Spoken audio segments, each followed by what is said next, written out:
ఏంటది?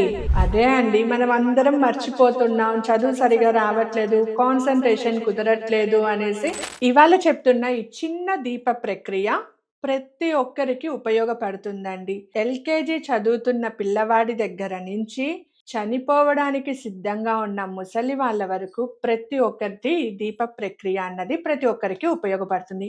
ఏంటది? అదే అండి. మనమందరం మర్చిపోతున్నాం. చదువు సరిగ్గా రావట్లేదు, కాన్సంట్రేషన్ కుదరట్లేదు అనేసి చాలామంది బాధపడుతూ ఉన్నారు. ఓం ఐం నమః చేయమని చెప్పా. చేస్తున్నారు కానీ దానికంటూ ఒక ప్రక్రియతో ఇచ్చాననుకోండి చక్కగా కంటిన్యూగా చేస్తారు కదా! నేను చెప్పే ఈ ప్రక్రియ ఎగ్జామ్స్ అప్పుడు లేదా ప్రతిరోజు చేయొచ్చు. లేదా ఒక్కసారి ప్రారంభించినప్పుడు 31 రోజులు కంటిన్యూగా ప్రతిరోజు చేస్తూ ఉండాలి. మాసిక ధర్మం వచ్చినప్పుడు ఆ 4-5 రోజులు మాత్రం ఆపేసి మిగతా రోజులన్నీ కంటిన్యూ చేయాలి. ఇక ఏ డౌట్ లేదు కదండీ! ముందుగా ఈ ప్రక్రియ గురించి కొద్దిగా ఇన్ఫర్మేషన్ డీటెయిల్‌గా తెలుసుకొని, ఆ తర్వాత ప్రక్రియ ఎలా చేయాలి? ఏ మంత్రాన్ని ఉపయోగించాలి? దీపం ఎలా పెట్టాలి? అన్నది నేర్చుకుందాం. ఓకేనా? ఓకే అంటే అందరూ ఓం ఐం నమః అనేసి కమెంట్‌లో టైప్ చేయండి. ఇవాళ మనం నేర్చుకుంటున్నది జ్ఞానోదయ దీపం ఎలా పెట్టాలి? ఈ చిన్ని ప్రక్రియ ఏంటి అని. జ్ఞానోదయ దీపం అంటే జ్ఞానాన్ని ఉదయింపచేయడం. జ్ఞానోదయం అంటే జ్ఞానాన్ని ఉదయించడం. అందులో కూడా ఆధ్యాత్మికంగా వెళ్ళామంటే అంతర్గత అవగాహనను మేల్కొనపడం. దీపక్ అంటే దీపం లేదా వెలుగు. ఈ యొక్క ప్రక్రియను అనుసంధానం చేస్తూ చైతన్యాన్ని విస్తరించే మార్గం అనే అర్థంలో చెప్పబడుతోంది. ఈ జ్ఞానోదయ దీపం చేయడం వలన, దీపాన్ని వెలిగించడం వలన అది మనలో ఉన్న అంధకారాన్ని తొలగించి, అంతర్గత జ్ఞాన దీపాన్ని వెలిగించి, ఆధ్యాత్మిక దృక్పథాన్ని పెంచుతుంది. అలాగే మనలో తెలివిని, గుర్తుంచుకోవడం, జ్ఞానాన్ని పెంచుతుంది. ఆధ్యాత్మిక సాంప్రదాయాలలో వెలుగనేది కేవలం భౌతికమైన కాంతి మాత్రమే కాదు. అది అవగాహన, స్పష్టత, వివేకం, సత్యం, జ్ఞానం ఇవన్నీ కూడా ఇందులోనే వస్తుంది. మన జీవితంలో చాలా సమస్యలు ఉంటాది. బయటపడలేని పరిస్థితుల వల్ల కూడా ఉంటాది. వాటిని మనం ఎలా అర్థం చేసుకుంటామో దానిపైనే ఆధారపడి ఉంటుంది. అదే సంఘటన ఇద్దరు వ్యక్తులు పూర్తిగా డిఫరెంట్‌గా ఆలోచించవచ్చు. ఇక్కడ కారణం ఆ సంఘటన కాదు. వారి యొక్క అవగాహన స్థితి ఎలా ఉంది? ఇదే మీ యొక్క అవగాహన స్థితి 100% పాజిటివ్‌గా ఉండడానికి, ఖచ్చితంగా రిజల్ట్స్ రావడానికి ఈ జ్ఞాన దీపాన్ని యొక్క ప్రక్రియను ఫాలో అయ్యి మీరు దీపాన్ని వెలిగించాలి. ఇలా వెలిగించినట్లయితే ప్రతి మనిషిలో ఒక జ్ఞాన దీపం ఇప్పటికే ఉంది. కానీ భయాలు, పాత నమ్మకాలు, భావోద్వేగాలు, అహంకారం ఇవన్నిటి కారణం వలన ఆ వెలుగు పూర్తిగా బయటకు రాలేకపోతోంది. ఈ దృక్పథం ప్రకారం మనిషి జీవితంలో 3 స్థాయిలు ఉంటుంది. ఒకటి భౌతిక స్థాయి, మానసిక భావోద్వేగ స్థాయి, చైతన్య స్థాయి.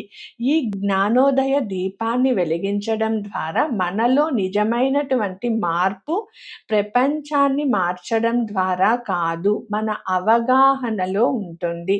మన యొక్క దృష్టిలో ఉంటుంది. ఒక వ్యక్తి జీవితంలో ఎదురయ్యే ప్రతి ఒక్క అనుభవాన్ని ఒక సంఘటనలా కాకుండా ఒక పాఠంలా చూడటం మొదలుపెట్టినప్పుడు, ప్రారంభించినప్పుడు అతని యొక్క దృష్టి కోణం, అతని యొక్క చూపు మారుతుంది. గతంలో సమస్యగా కనిపించిన విషయం ఇప్పుడు అదే సంఘటన, అదే విషయం ఎదుగుదలకు అవకాశంగా కనిపిస్తుంది. ఎందుకంటే మనకిప్పుడు భావోద్వేగాలు లేవు. పూర్తిగా ఒక ఆధ్యాత్మికమైనటువంటి విషయాలలోకి వెళ్ళిపోతూ అది అలానే గుర్తుపెట్టుకుంటూ వస్తాము. ఇప్పటి వరకు పెద్దవాళ్ళ వరకు క్లియర్‌గా అర్థమైంది కదా! మరి పిల్లలకి ఎలాగా? జ్ఞానోదయం అంటే జ్ఞానం వెలుగులోకి రావడం. ఒక గది పూర్తిగా చీకటిగా ఉందనుకోండి, చీకట్లో మనకు వస్తువులేమన్నా కనిపిస్తుందా? అస్సలు కనిపించదు. కానీ కొన్నిసార్లు కుర్చీని చూసి ఎవరో నిలబడి ఉన్నారని అనిపించవచ్చు.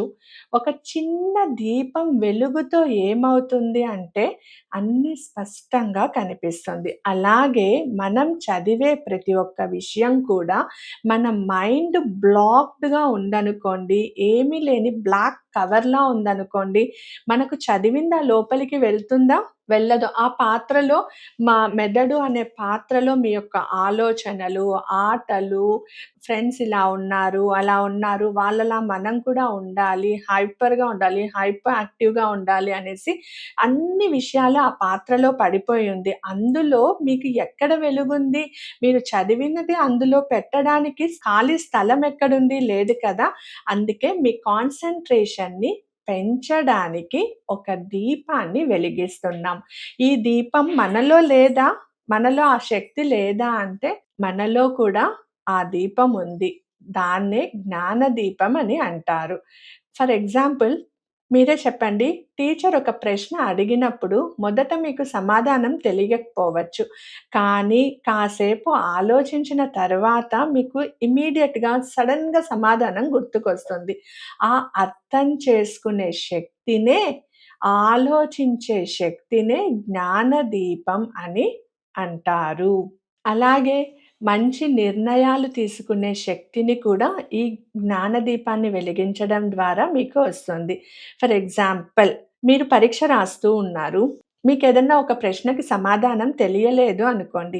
మీ ఫ్రెండ్ ఏం చెప్తారు, "నువ్వేం బాధపడకు, దిగులు పడకు, నేను చూపిస్తాను. నా దాంట్లో చూసి రాసేసేయి" అని అంటారు. అప్పుడు మీకు ఎటువంటి ఆలోచనలొస్తాయి? 2 ఆలోచనలు వస్తాది. ఒకటిదేంటి, కాపీ కొడితే మార్కులొస్తాయి, పాస్ అయిపోవచ్చు, ఈ క్షణానికి తప్పించుకోవచ్చు. రెండవదేంటి, అది సరైనది కాదు. సరైనది ఏదో అర్థం చేసుకొని మంచి నిర్ణయాన్ని తీసుకోవడమే, ధర్మమైన మార్గాలలో వెళ్ళడమే జ్ఞానదీపం యొక్క విశిష్టత. ఈ దీపాన్ని ప్రతిరోజు మీరు పిల్లలు వెలిగించి, నేను చెప్పే మంత్రాన్ని చదివినట్టయితే ఖచ్చితంగా మీలోని జ్ఞానదీపం వెలిగి మంచి ఆలోచనలు, సక్రమమైన, ధర్మమైన దారిలో నడుస్తూ ప్రతి ఒక్కరికి మంచిని చేస్తారు. ఇంకెందుకు ఆలస్యం తెలుసుకుందామా? అందరు సిద్ధంగా ఉన్నారా? ఇంకా లేదా? నేను పెద్దవాళ్ళకి ఎలాగా ఈ జ్ఞానదీపం వర్తిస్తుంది అని చెప్పాను. చిన్న పిల్లలకి ఉదాహరణలతో సహా చెప్పాను. మరి ఇంకా ప్రక్రియలోకి వెళ్ళిపోదామా? కావలసిన వస్తువులేంటో చూసేద్దామా? జ్ఞానం, విద్య మరియు గేమ్స్ ఆడే వాళ్ళకి, స్పోర్ట్స్‌లో ఉన్న వాళ్ళకి, గుర్తుంచుకోవడానికి, మెదడు శక్తి పెంపొందించుకోవాలనుకునే ప్రతి ఒక్క విద్యార్థి అంటే పెద్దవాళ్ళు రారనుకోద్దండి. ప్రతి ఒక్కరు విద్యార్థులే. ఏదో ఒకటి కొత్తగా నేర్చుకుంటూనే ఉన్నాం కాబట్టి, ప్రతి ఒక్క విద్యార్థికి ఈ సాధన చాలా ప్రయోజకరమైనది, సులభమైనది, ప్రభావితమైనది కూడా. మరి కావలసిన సామాగ్రి ఒక చిన్న ఇత్తడి దీపం, పత్తి, దాంతో వత్తి చేసుకోవడానికి పసుపు, ఆవు నెయ్యి, కొద్దిగా నీళ్ళు. ఇవే 5 వస్తువులే మనకు కావాల్సింది. ప్రక్రియ ఏంటి? ఈ దీపాన్ని ఎలా క్రియేట్ చేసుకోవాలి? ఎలా తయారు చేయాలి అంటే, పసుపు పొడిలో కొద్దిగా నీరు కలిపి, పసుపు రంగు నీటిని, పసుపు నీళ్లను తయారు చేసుకోండి. ఆ తరువాత పత్తిని ఆ పసుపు నీళ్లలో తడిపి 2 ఒత్తులుగా తయారు చేయండి. ఆ 2 ఒత్తులు కొద్దిసేపు ఆరపెట్టండి. నీటిలో చేస్తున్నాం కదా! వెలిగించేటప్పుడు వెంటనే వెలగదు కాబట్టి కాసేపు ఆరపెట్టండి. ఒకేసారి 31 డేస్‌కి ఎంత కావాలో కూడా ఒకేసారి మీరన్నీ చేసి ఆరపెట్టుకొని దాచిపెట్టుకోవచ్చు. ఆరిన ఆ 2 వత్తులను ఇత్తడి దీపంలో ద్విముఖి దీపంగా ఏర్పాటు చేసుకోండి. అంటే ఒక దీపానికి ఒక పక్క, ఇంకొక దీపానికి 2 దీపాలు 2 సార్లు 2 వెలిగిస్తారు. దీపంలో ఒత్తి వేసిన తరువాత ఆవు నెయ్యితో నింపి మీరు సంకల్పం చెప్పుకోవాలి. జ్ఞానం మరియు విద్య అభివృద్ధి కోసం నేను ఈ దీపాన్ని వెలిగిస్తున్నాను తల్లి.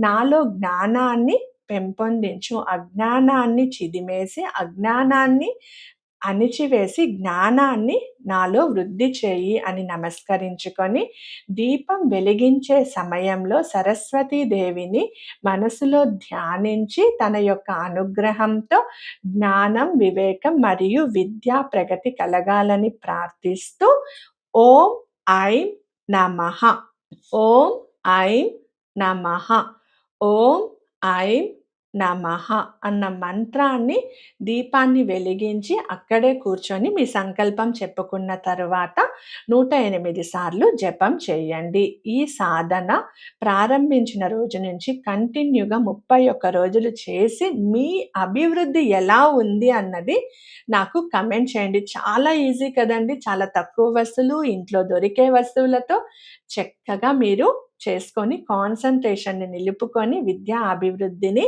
స్వీకరించి అమ్మవారి అనుగ్రహంతో చక్కటి స్థాయిలకి వెళ్తారు. అవునా? అందరికీ ఆ సరస్వతీదేవి కృపా కటాక్షాలు మనందరిపైన, గురుదేవుల యొక్క కృపా కటాక్షాలు మనందరిపైన నిరంతరం ఉండాలని వేడుకుంటూ, ఈ జ్ఞాన దీపాన్ని మీరందరూ వెలిగించి, మీలో ఉన్న అజ్ఞానాన్ని తొలగించి, జ్ఞానమనే దివ్య జ్యోతిని వెలిగించి, విద్యా అభివృద్ధితో ప్రతి ఒక్కరికి మంచి చేయాలి అనే సద్భావనతో నేను అమ్మవారిని వేడుకుంటున్నాను. ఇంతటితో సెలవు తీసుకుంటున్నానండి. సెలవు తీసుకుంటున్నానంటే వెంటనే ఈ వీడియోని లైక్ చేసి మీరొక్కరే చూడకుండా ఇతరులకి కూడా షేర్ చేయండి. అలాగే మీ అభిప్రాయాన్ని కమెంట్ చేయండి. మీకేదన్నా ప్రశ్న ఉంటే కమెంట్ చేయండి. ఖచ్చితంగా సమాధానం ఇస్తాం. సర్వే జన సుఖినో భవంతు, సమస్త సన్మంగళాని భవంతు. ఓం శ్రీ గురుభ్యో నమః. ఓం శ్రీ మాత్రే నమః. స్వస్తి. ఓం ఐం నమః.